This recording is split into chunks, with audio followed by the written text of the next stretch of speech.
Live from inside the Matt Black Kia Studios, it's Football at 4. Football at 4, powered by the Inside the Birds podcast on 97.3 ESPN. We got another switcheroo for you today. We swapped Geoff Mosher and Andrew DiCecco again this week. Andrew will be back on Football at 4 tomorrow. Geoff Mosher joins us today here on the Sports Bash on 97.3 ESPN. Josh Hennig filling in for Mike Yell alongside Deshaun Hendricks here on 97.3 ESPN as Geoff Mosher, as all guest appears on the Boardwalk Honda Hotline. Of course, the Inside the Birds podcasting network. You got Jeff and Adam Monday, Wednesday, Friday. Tales from the Blind Side, Grilling the Birds with Trey Thomas and Derek Gunn. See, Jeff, I got the name right this time. You did get it right. I'm very happy about that. I'm also happy to be hanging with Hennig and Hendricks today. That's pretty good. Deshaun, see, he had something nice to say about us. There you go. Yes, listen, he knows I'm a big fan of him, and I got a little bone to pick with Jeff, though. Oh, geez, here we go. He said that Josh Hennig could play safety, and I was wondering, has he seen Josh Hennig run with those knees? That's a good point. I was basing it on the calves. Josh has gigantic calves, so I feel like he could at least be a box safety and kind of, you know, you don't have to cover too much, but we can just put him in the box and have him make some tackles.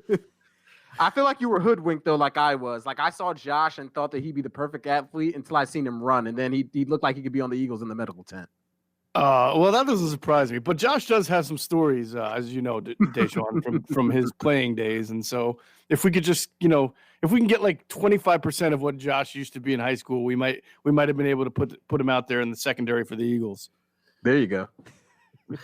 All right, enough about my potential athleticism based on my Instagram account. Let's get to the actual Eagles on the field, Jeff, because the Eagles season is officially playoff-wise over, but somehow the NFL has been hoodwinked into putting them on Sunday Night Football in the most important, non-important game of the Eagles season, because basically after they've been eliminated from the playoffs, now they can eliminate Washington from the playoffs. Yeah, I mean, the NFL is really it's kind of some interesting primetime games that they've had on lately. I mean, you go back to the Thanksgiving game where, what was it? Was it Tampa-Detroit where that was I forget which one it was. I forget who Detroit played. Tampa-Detroit was this past Saturday, so that was right. Saturday It was, games. I think it was Houston-Detroit. Houston-Detroit, it was Thanksgiving. That was right. Yeah. Right. And then last night you had the Bills just completely housing the Patriots on Monday Night Football. And yeah, you're going to have a pretty ugly Sunday night game there. But look, the NFL thinks in market size, so they know that they were smart to say, look, we know that it goes through Washington, so let's let the Dallas New York game go first, because theoretically, if that were later and the Washington game were first, it might not matter. So they want everything that matters, and they want the big markets to be watching. They know Philadelphia will watch, even though they're out of it because it's a big market, and they know, of course, Washington's in a big market. So, yeah, they get an ugly product most likely, but they'll still get a lot of viewers out of it. Now, in the aftermath of the game on Sunday, in a game where the Eagles were outscored 34-3 when Fletcher Cox left the game, is that, a lot of people, whether it's myself or Deshaun Hendricks or Hunter Brody yesterday, or even you and Adam on the podcast, the conversation is evolving to this whole situation with Doug Pederson. So where do you stand right now, Jeff, on the future of Doug Pederson?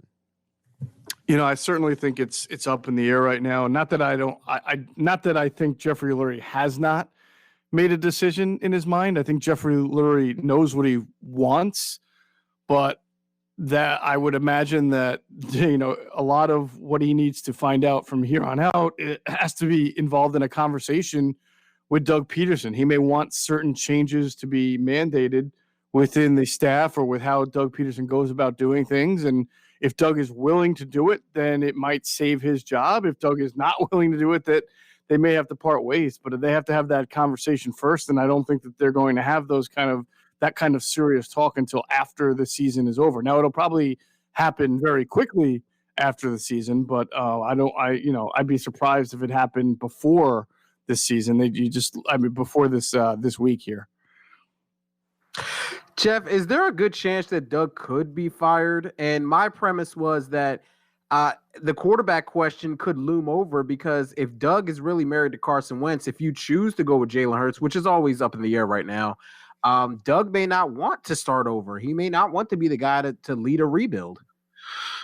Yeah, I think that all options are on the table, Deshaun. I certainly think he could be fired. I mean, four wins, 5 wins, if that's what it winds up with, is in this city not good enough. And you can then kind of look at the regression since winning the Super Bowl. Yeah, they made the playoffs the next 2 years, but the win totals kept going lower and lower, and then this is kind of a bottoming out scenario. Now, what I don't know, and I think what we'll find out by this time next week, is how much of the situation revolves around what you just mentioned, the quarterback situation. How much of Jeffrey Lurie's decision making is centered on the quarterback position. I have to think that I would think, this is just me speculating, that, and it's pretty obvious, but because of the money that they've got tied into Carson Wentz, and because that they've seen Carson Wentz play at a very high level before, that the number one thing that Jeffrey Lurie would want to do is figure out a way to fix Carson Wentz. And if it means, collaborating with Doug on finding the right people to do it, so be it. So, but obviously, as you mentioned, Deshaun, if they feel like Carson Wentz is not part of their plans and they want to start over with Jalen Hurts, which I think is risky in itself. And by the way, any of these moves are risky. Staying with Carson's risky. Going ahead with Jalen Hurts is risky. But then you're right. Doug may not want to be part of that, and Jeffrey may not even want Doug to coach that kind of this new wave that they're entering into, if that's the way they were going down. But my speculation would be that I think that they would want to try to figure out a way to make this work by fixing Carson Wentz first. Before I ask my next question, I just want to make this general statement because I want you to know where I stand on it, because a lot of people have accused me of being a Wentz hater, which is far from the truth. I've always loved Carson Wentz. I just, I've seen the regression for years, and I'm being honest about what I see. Carson Wentz, when you talk about fixing him, and if Doug could do it, I mean, we've seen that the last couple of years, Doug and Carson, and I don't believe it's more of on the field thing. I think it's more of a mental thing, personally, with those two. I don't think they feel like they can work together. If that is the case, and you are going with Carson Wentz, which I wouldn't do, but if Wentz goes into, Jeffrey Lurie's office and say, hey, he can't be here if you want me here, what does Jeffrey Lurie then choose to do if he chooses to pick between a Super Bowl winning head coach and his high draft pick quarterback? Are you saying if Carson Wentz says to Jeffrey Lurie that I can't work with Doug Pederson? That I can't work with Doug Pederson. I want a new guy in here. Yeah, I mean that's kind of a hypothetical scenario that I'm not even sure would be the case. I don't think Carson is like that, where he would say I don't want to work with a head coach, because in this league, if you do that, then the next thing you know, you're traded off to another team, and you don't really get to control the environment and the scenario with that team either. So I don't feel like that's something that would happen. But I do, to kind of answer your question in a hypothetical, I feel like going back to what rebuilding Carson Wentz, it might take Jeffrey Lurie to bring in some people with Doug that are ready to kind of put the gloves on and go to work from day one, rebuilding this guy, everything with fundamentals and footwork and everything. And if Carson Wentz is not receptive to the changes that are being made and the coaching he's being given, whether it's from Doug or somebody else, well, that's why you've got Jalen Hurts there. I mean, it's not a nightmare scenario, I don't think, and I'll let you guys tell me what you think, but I don't think it's a nightmare scenario if you go into next year spending a lot of time trying to fix Carson Wentz, but you still have Jalen Hurts on the team as the backup. Geoff Mosher joining us here at Football at 4, powered by the Inside the Birds podcasting network. Jeff and Adam's next pod drops tomorrow morning, early around 6 a.m. It usually drops. Make sure you hit that subscribe button, whether you listen on Spotify, Apple Podcasts, whatever your platform is. That way you get the alert and you know to download it and you're ready to go. Tomorrow they're in the podcast, Inside the Birds podcasting network. Geoff Mosher at Geoff Mosher on NFL.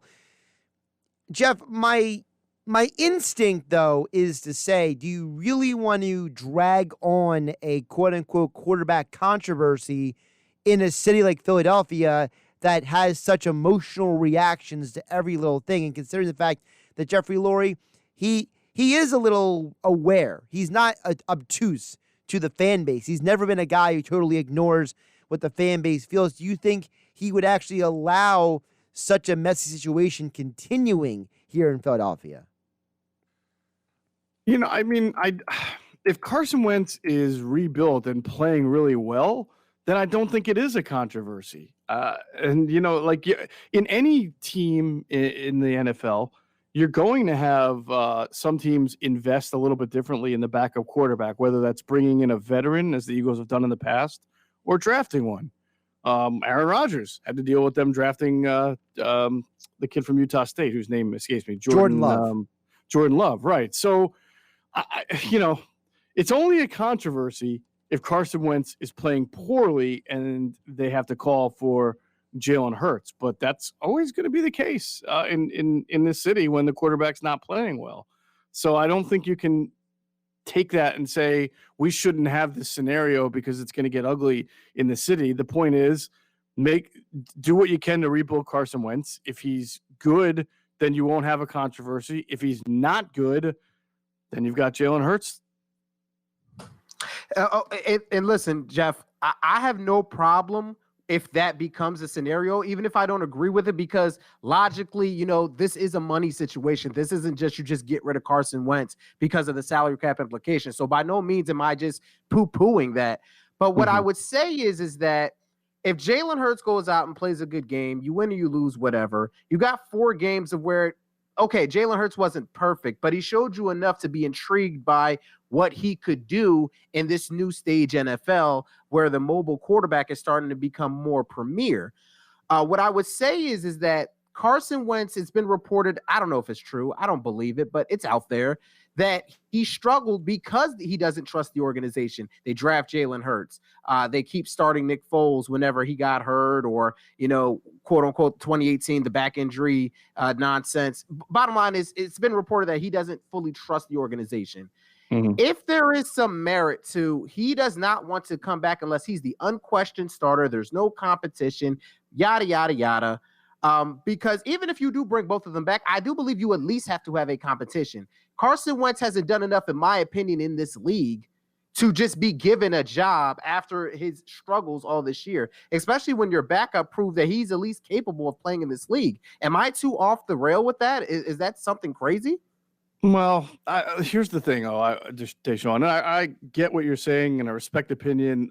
I would say, though, that I think, and I would say this regardless, whether it was 4 great games or 4 lousy games, 4 games just really isn't enough to really know whether a guy can give you long-term sustainable success. I mean, I think it stands to reason that if Jalen Hurts becomes the quarterback for the long term, there's going to be some ups and downs, and there's going to be some times where you wonder if he can be the guy who has it to win. I mean, my God, everything that we said about Jalen Hurts after 2 weeks is basically what we were saying about Carson Wentz in 2017, if that's fair. So, even 2016 and 17.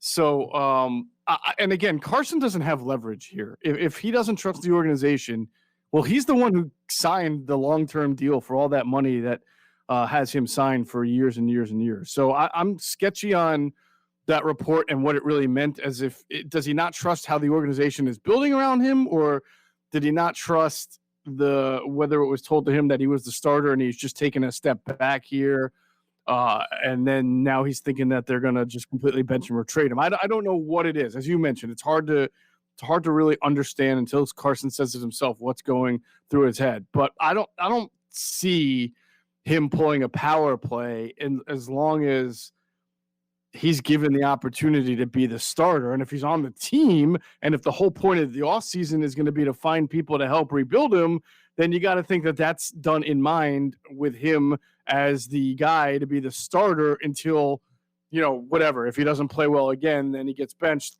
then so be it. But at least he'll be given that opportunity to start again. You mentioned about communication, Jeff, and I think that's an important thing to bring up, because it's been discussed a lot by you and Adam on the podcast, Inside the Birds, and by other people who cover the team that we're really not sure who's telling who what sometimes. There's this, every press conference, I feel like now Pederson says he talks to Jeffrey Lurie every week. It's like, all right. We see numerous times that Howie's at practice with Doug. All right. I don't know what to do with that information. I feel like there's all these people involved. There's 200 people in the offensive coaching staff, right? So is there potentially just a lot of miscommunication going on in general, and that might be part of the reason why we're even sitting where we're at? I don't know that there's miscommunication, Josh. I just think that, well, first of all, Doug doesn't really win the press conference all the time. So what he says at the podium sometimes by the next day is completely different. We've seen that before.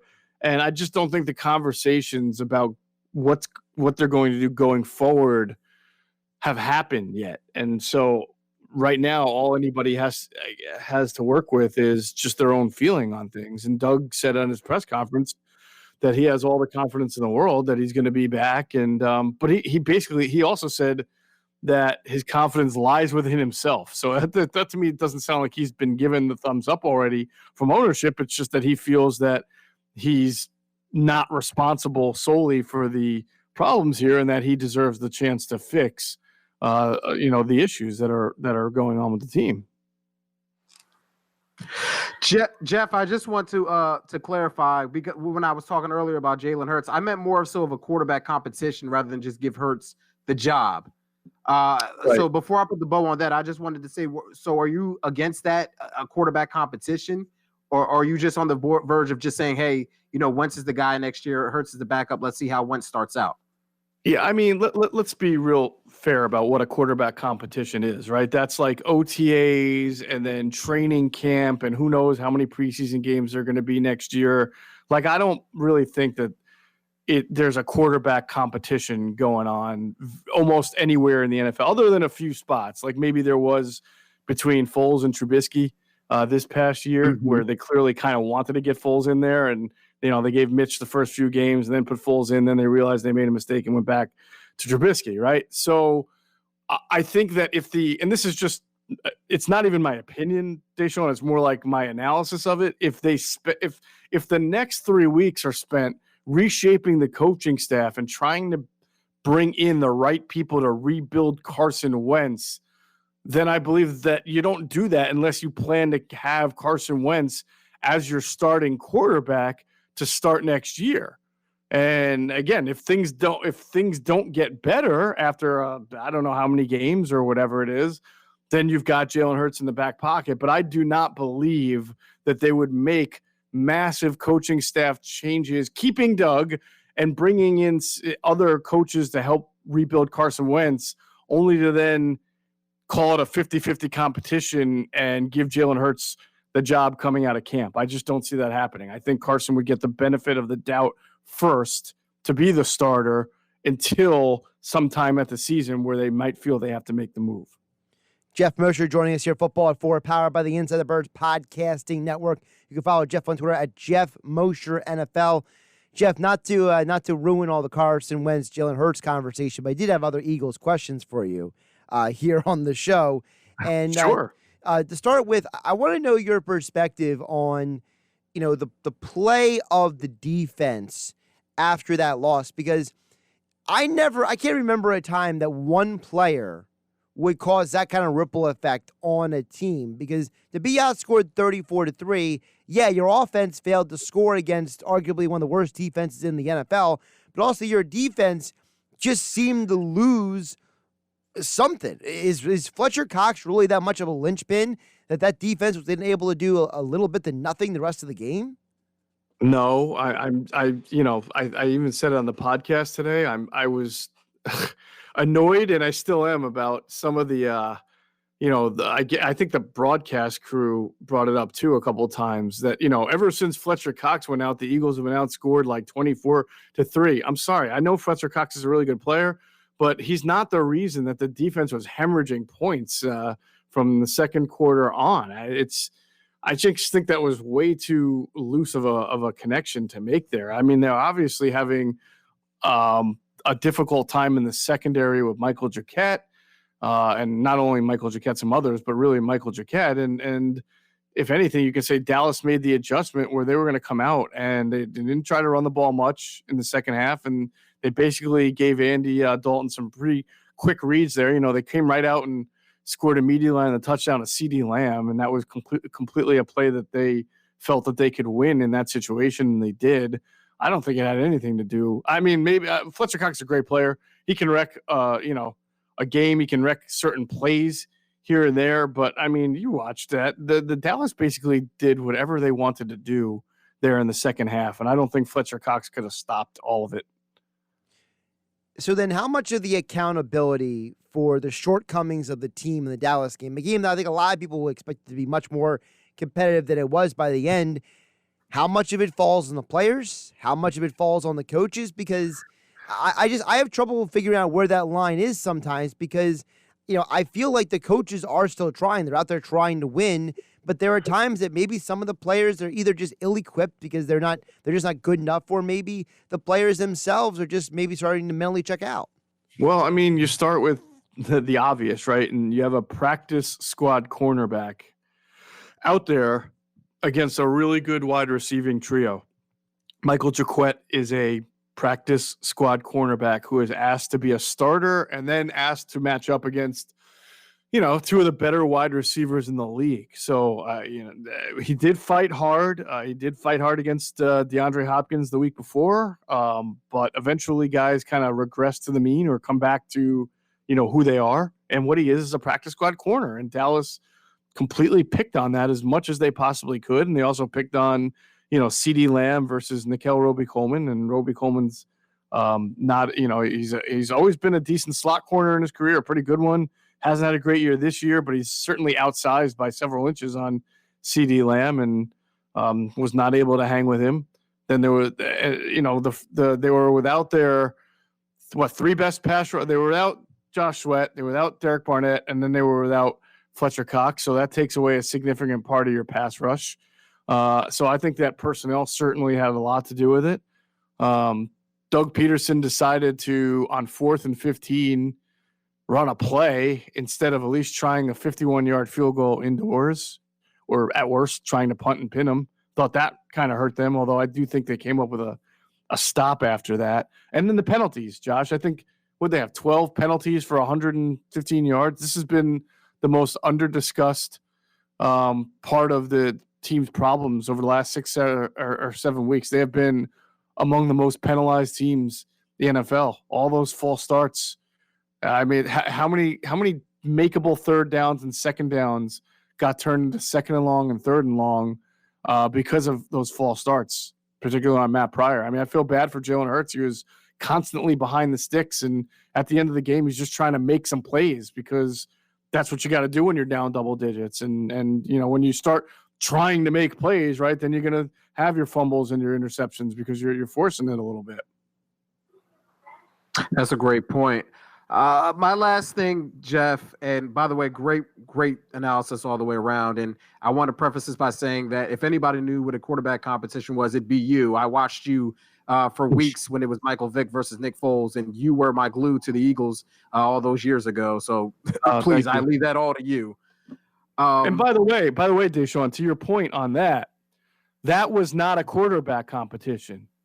Behind closed doors, I can tell you this. I mean, I think I remember reporting it when it happened anyway. Michael Vick had to re-sign that year. He was going to be a free agent. He re-signed because they told him he was going to be the starting quarterback.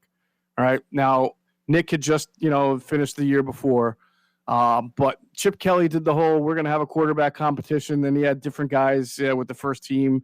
He had Michael Vick going first team, and then he had Foles a couple days later doing it and back and forth. But it was always going to be Michael Vick to start the season because that's what they told him when he re-signed. So even that was not a real quarterback competition. It was just a publicly disguised one.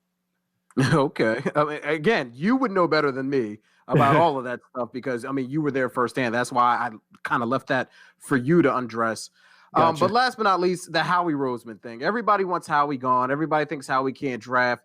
Realistically, Howie deserves a chance to kind of fix this, right? After all the pub he got in 2017 of pushing all the right buttons. You don't just fire a guy for the last 2 years, or do you? I mean, I don't know. I don't know what the true criteria is for firing somebody or bringing somebody back, right? I mean, if the criteria for firing Doug is that the team has regressed under Doug, well, then you could probably say the same for Howie. But if the criteria is you won a Super Bowl, so Doug deserves to come back, well, then yeah, sure, you could apply that principle to Howie. I just think though that with Howie, there's got to be more of a communication, and everybody's got to be pulling in the same direction. I say this a lot about the most successful franchises you see, whether it's the Steelers, the Ravens, the Packers have been for a while, and certainly ever since Andy Reid went over to the Chiefs, they've been like that as well. You just know that the entire organization is pulling in the same direction, and they all are. If they're going to make a mistake, they're going to do it together. If they're going to win, they're going to do it together. And I don't know that kind of tone is set within the Eagles so that everybody feels like it's a team effort, win or lose, hit or miss on a draft pick. And that starts with the owner and the GM. So from the Howie vantage point, sure, he could stick around and fix this, but I don't think I just think that the whole organization in general has to be more on the same page. You can't have guys all having different agendas or not feeling what the other guy's doing, or you can't have analytics versus personnel becoming an issue. It's got to be a marriage, not a brackish type of relationship. And I just don't know that I feel the Eagles have reached that. He is Geoff Mosher. Make sure you follow him on Twitter at Geoff Mosher NFL. The latest edition of the Inside the Birds podcast drops tomorrow morning, where Jeff and Adam Kaplan get all the information from their sources on the Eagles' loss to the Cowboys and start looking full steam ahead to Sunday Football versus the Washington Football Team. Inside the Birds, subscribe, download, don't miss out. And as all guests, he appeared on the Boardwalk Honda Hotline. Jeff, great stuff today. Thanks, guys. Enjoyed listening to the show. Keep it up.